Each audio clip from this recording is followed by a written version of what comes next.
Hello YouTube, it's Lion here with Hobbies of Man once again, and today we are doing another manga review. Today we are going to be reviewing Tropic of the Sea, written by Satoshi Kon. Now, this is published by Vertical, which I think now is part of Kodansha. So I don't know if I should call them different things, but I'll just keep saying Vertical as long as it's on the covers. So yeah, now the demographic here, as far as I understand it, is seinen. But I actually couldn't find, any place that specifically told me it was seinen. The best thing I found was on Kodansha's own website, where it said that it was 16 plus. So yeah. The genres here are drama. I would classify this as coming of age and something along the lines of magical realism, which is basically it's the real world, but there's supernatural elements that are very low key, very minimal, but still relevant to the story. If I remember correctly, magical realism is a genre that came out of Latin America, but there's been elements of it, and it's been recognized in other places quite a bit. So I don't necessarily know that this actually is magical realism, but to me, it very much fits with that style. If you guys want to check out magical realism books, I think Isabel Allende is really good. The one I know by her that's really good is The City of Beast, which is part of the Jaguar and Eagle Memoirs trilogy. I think I can't remember what it's called in English, but it's available in English for sure. Let me show you the first book. Here, this is the first book. It's like a YA, and it's pretty interesting. I did really enjoy it. I grew up reading this and in both English and Spanish, so it's pretty cool. But yeah, if you want to check out some magical realism, this is pretty cool. But yeah, back to Satoshi Kon. Adaptations-wise, I'm not really sure that this has one. I think if it did, it probably would be an anime movie, but I'm not really sure. And again, I couldn't find any information on it, so sorry. Premise-wise, though, this is basically a coming-of-age story that deals with, traditionalism versus modernization. It's, centered around this boy, Yasuke Yashiro, who basically is stuck between listening to his dad or his grandpa. And it revolves around this ancient tradition of his family who, legend says, were entrusted by a mermaid to take care of her egg. And in exchange for taking care of her egg, the coastal town where they live would be blessed with plentiful harvest and good weather and stuff like that. And because of this good weather, corporations had been wanting to get into this place to develop, resorts and stuff like that. And Yashiro's dad is in charge of, connecting with these corporations. And there's this whole kind of like give and take, right? The corporations want to find any way to make money, and the townspeople are very much against that because it's going to harm their city or their town. It's a very interesting kind of give and take between those two, and actually I really enjoyed it in general. Like, before we get into the review, I think this was really fun.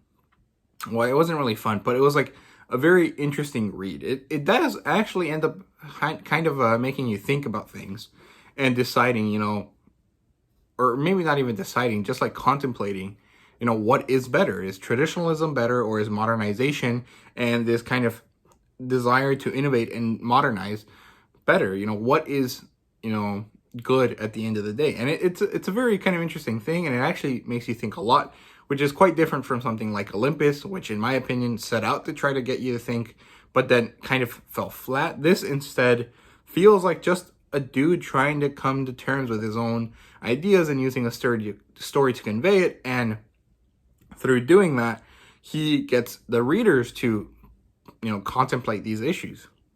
So it's very cool. I really did enjoy it. I think it was a very interesting read. It's not necessarily something that I would read many times, but it is something that I would keep in my collection, especially if you're the type that really enjoys collecting all of the series available for a specific author. This would definitely be one that you would want to check out if you're interested in collecting Satoshi Kon's work. So I just understand it, according to the author's notes, this is his first serialized work. So in a sense, this is like the thing that started Satoshi Kon on on his mangaka journey. So that's pretty cool. Now, like the actual review here, the plot line is pretty good. It's fair. There's nothing particularly amazing about it, but there's nothing bad about it either. It's a very interesting kind of just like human drama with some small supernatural elements to kind of tie it all together. And it basically deals with the struggles of this family. The three men of this family, the grandpa, the son, and the son's son, which is, you know, the main character, and how all of their ideologies differ, right? The grandpa, in a very easy to tell way, is the embodiment of traditionalism, and the son is the embodiment of modernization, and the youngster, the main character, Yasuke, is the indecision between the two, and he's being pulled back and forth between the two, right? He listens to his father and agrees with his father initially, but then as the story progresses, we kind of see him sway one way or the other. And it's a very interesting kind of development, and it's all really based around him and his struggles to decide what it is that he supports. And it's also kind of interesting because there's a lot of external sources of conflict, right? There's the corporations, which are led by this one character that kind of, you know, shows the negative aspects, right? And then there's this girl who also, you know, provokes some of the thoughts in Yasuke's mind by kind of being someone that went into the city and came back because the city was not for her. And so I think it's a very well-developed plot line. It's very nicely done. It is all very character-based. It's not really about events pushing characters to do things. It's about characters pushing events, and I think it's very good. I really did enjoy it.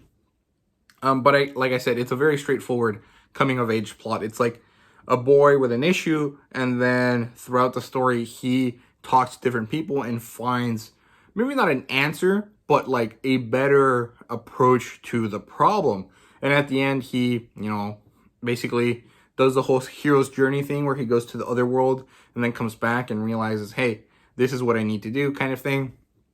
Not really exactly, because the hero's journey requires like a lot more setup than that, but more or less, essentially, he meets the supernatural element and then decides the course of action. And it's very nice, very nicely done, but again, nothing particularly, you know, crazy about this story. Now, characters-wise, again, there's nothing really special about them, but they're all very charming, at the very least, right? So, like I said, Yasuke, his dad, and then his grandpa are the main characters, and their family unit is the whole, they all fit thematically into what the story is trying to tell you. And the girl over there, her name is Nami, she's the supporting character, and she provides the kind of like push in the right direction for Yasuke. And it's a very cool kind of way in which they develop, and I really enjoy that each of them actually is not necessarily just a character there to have someone with funny quirks and comedy. It's all very much about like how each character fits into the theme of the story, which I thought was really good.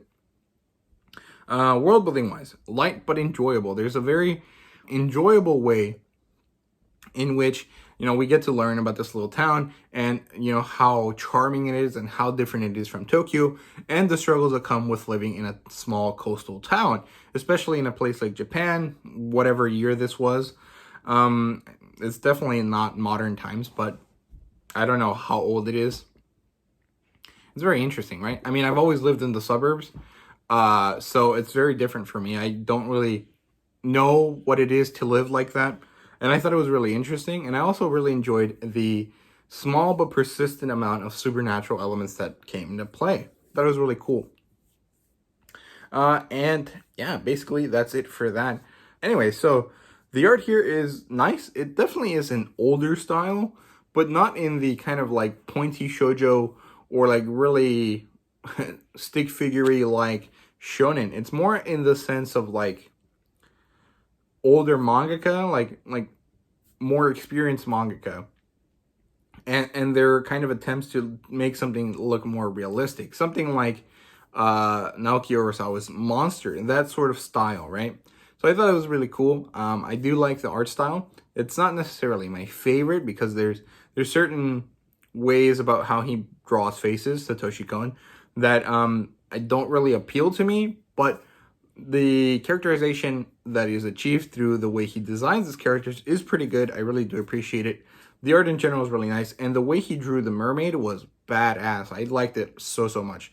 There's a very nice, easy to understand progression in the story, which sometimes in like shonen, it's very difficult for me to follow how the story is supposed to be moving across the panels. But with Satoshi Kon, especially maybe because this story is a lot simpler, action-wise, I found it very refreshing and very easy to navigate through. So that was really good. Fan service-wise, there's none.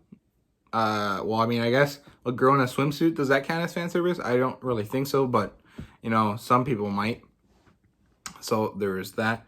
Rating-wise, this is a 3 out of 5. It's very solid. I did really enjoy it, but there's nothing about it that really blew my mind in any particular way. It's just like, yeah, it was a good story.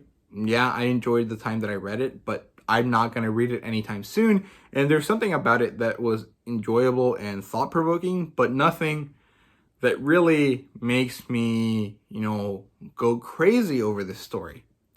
And I think that's because it's a human drama more than anything else, and it's a very closed loop. It's very clear that there was a beginning and then there was an end, and there's really nothing else to explore here. So that's probably, in my opinion, why I didn't find it all that crazy to kind of enjoy, I guess.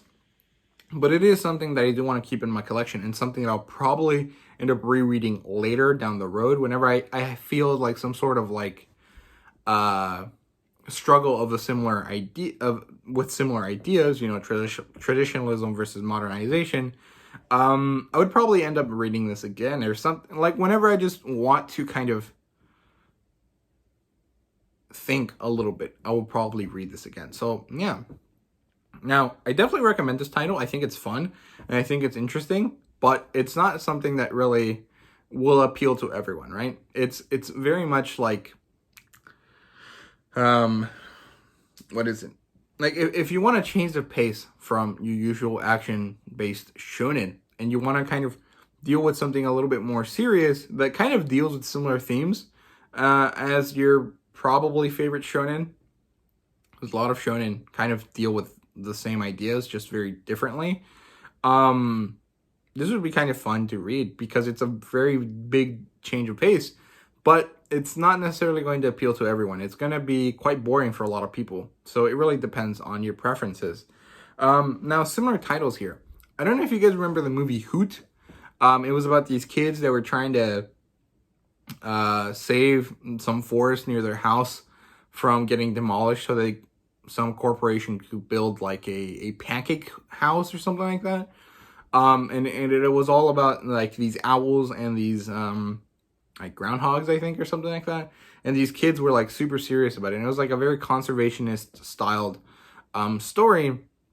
And this reminds me of that. This doesn't necessarily deal with conservationism, or right? Is that the right way to say it? Whatever. It doesn't really deal with conservation efforts that much. It's more about like maintaining tradition and maintaining the kind of like rustic aesthetic of the city more than it is about not allowing modernization to occur. But yeah, Hoot is kind of similar to that. And if you want something that is supposed to try to make you think, but it kind of deals with supernatural elements, Olympus, which is right up there. Wait, this way. Oh, okay, there you go. That one. No, not that one. That one. Would be pretty fun. It's not the same. It's actually quite different, but the kind of idea and the kind of general, like, here's a concept that you probably don't think about very often. Here's some characters that explore it. What do you think at the end of it, right? Olympus would probably fit like that. But yeah, that's it for me. I hope you guys enjoyed this video, and if you did, please leave a like, subscribe, and comment down below. Let me know what you thought. Thank you guys so much for watching. I really do appreciate it, and thank you guys so much for the support. See you guys later.